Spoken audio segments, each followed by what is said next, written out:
Yen Santos sinunod ang advice ni Heart Evangelista. Relasyon kay Paulo Contis tinapos. Sa gitna ng mga usap-usapan patungkol sa breakup ni Yen Santos at Paulo Contis, nagbahagi ng isang video ang aktres na si Yen Santos na nagdulot ng mga haka-haka tungkol sa status ng kanyang relasyon sa aktor na si Paulo Contis. Sa Instagram account ni Yen Santos, ibinahagi ng aktres ang isang video ng panayam ni Boy Abunda sa aktres at fashion icon na si Heart Evangelista. Sa nasabing panayam, ipinahayag ni Heart Evangelista sa kanyang closing talk ang patong sa self-love.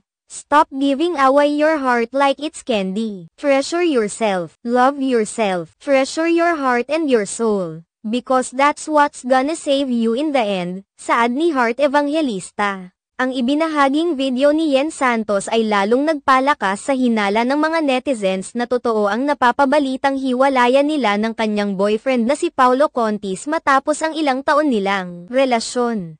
Matatandaan na naging laman na ng mga bali-balita ng pagkakaroon ng relasyon ni Yen Santos at Paulo Contis noon pang 2022 kung saan itinuturong third party si Yen Santos sa hiwalayan noon ni Paulo Contis at LJ Reyes. Hindi naman ito ang unang pagkakataon na naging laman ng mga bali-balita ng paghihiwalay ni Yen Santos at Paulo Contis. Noong nakaraang taon ay napabalitang hiniwalayan ni Paulo Contis ang aktres nang maugnay naman siya sa kanyang kasama sa trabaho na si Ara San Agustin. Subalit, kaagad naman itong pinabulaanan ni Paulo Contis at iginiit na ang sa kanila ni Ara San Agustin ay para lamang sa kanilang show. Muling napabalita ang hiwalayan ni Paulo Contis at Yen Santos nang mapansin ng maraming mga netizens ang pagbubura ni Yen Santos sa kanyang sweet birthday message kay Paulo Contis. Bukod pa rito, in-unfollow na rin ito ng aktres sa kanyang Instagram account.